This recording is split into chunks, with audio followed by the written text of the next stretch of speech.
बच्चों क्लास 10 की संस्कृत में त्रयोदशः पाठः महाभारते विज्ञानम्। महाभारत में विज्ञान संस्कृत साहित्य से परंपरायां वेदानामनन्तरं लक्षैपदागमस्य महाभारतस्य महत्वपूर्ण स्थानं विद्यते। संस्कृत विद्वत् समाजे यदि हास्ति तद् अन्यत्र यन्ने हास्ति न तत् क्वचित् कथनम् इति सिद्धं। सत्यम् इदं यत् यन्महाभारते विद्यते तदेव अन्यत्र यच्च महाभारते नास्ति तदन्यत्रापि नास्ति महाभारतम् आकर्षणता इति सत्यम्। श्रीमता कृष्णद्वैपायन व्यासेन विरचिते महाभारते जीवनस्य सर्वेषामेव विषयाणां तात्विकं चिन्तनं लभ्यते। यथोक्तं यत् महाभारते सर्वे अपि विषयाः प्रतिपादिताः वर्तन्ते तदनु अत्र पाठे तथा केषाञ्चित् वैज्ञानिक विषयाणां संक्षेपेण वर्णन प्रस्तुयते। इस गद्यांश का हिंदी में अर्थ ये है कि संस्कृत साहित्य की परंपरा में वेदों के पश्चात 1 लाख श्लोकों वाले महाभारत का महत्वपूर्ण स्थान है। संस्कृत के विद्वानों के समाज में जो विषय यहाँ भारत में है वही सब जगह है और जो यहाँ नहीं है वो कहीं नहीं है। यह कथन बहुत प्रसिद्ध है। यह सत्य है कि जो महाभारत में है वही दूसरी जगह है और जो महाभारत में नहीं है वह दूसरी जगह पर भी नहीं है।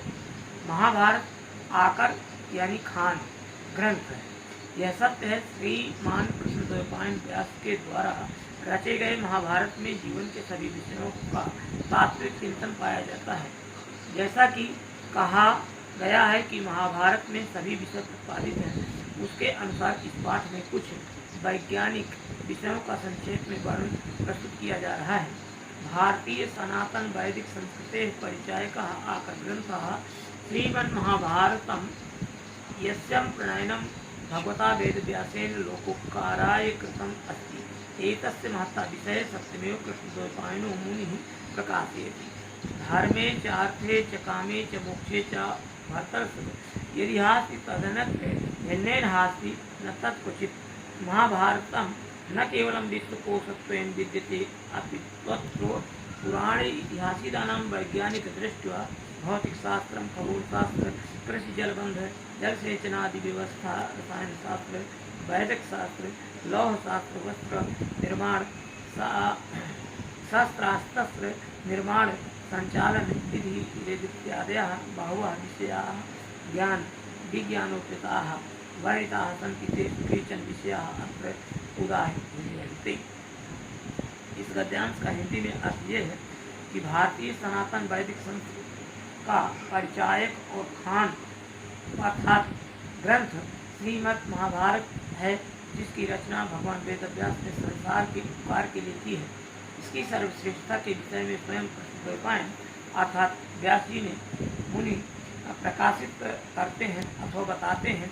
हे भारतवंशियों में श्रेष्ठ, धर्म अर्थ काम और मोक्ष में जो यहाँ महाभारत में है वही दूसरे स्थानों पर है और जो यहाँ नहीं है वह कहीं नहीं है।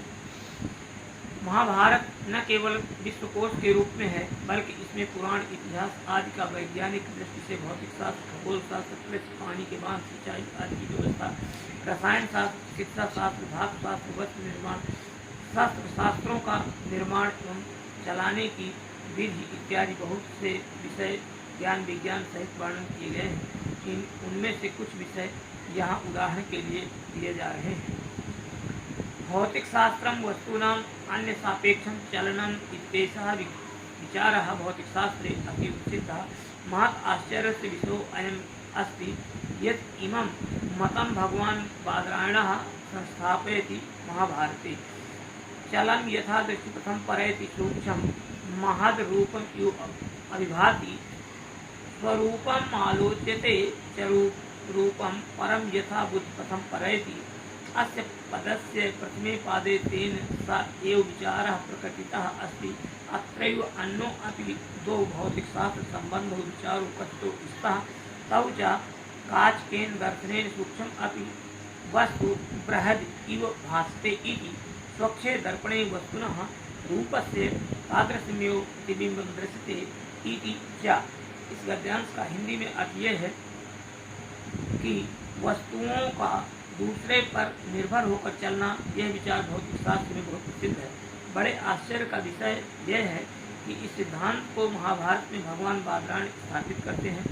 जैसे निश्चल वस्तु भी आंखों के सामने आने पर चलती हुई सी प्रतीत होती है। चलती हुई नाव में बैठे हुए व्यक्ति के जैसे सूक्ष्म वस्तु भी कांच से देखने पर बड़ी सी दिखाई देती है, और जैसे स्वच्छ दर्पण वस्तु का रूप वैसा ही दिखलाता है जैसे ही आत्मा शुद्ध बुद्धि में आती है। इस श्लोक के प्रथम चरण में उन्होंने वही विचार प्रकट किया है। यही दूसरे भी दो भौतिक शास्त्र से संबंधित विचार कहे गए हैं। वे दोनों हैं, कांच से देखने से सूक्ष्म भी वस्तु बड़ी के समान दिखाई देती है, और साफ दर्पण में वस्तु के रूप की उसके समान ही परछाई दिखाई देती है। तो बच्चों, आज हम आपको यहीं तक इस पाठ का अर्थ बता रहे हैं। शेष जो बचा हुआ है उसको कल बताएंगे।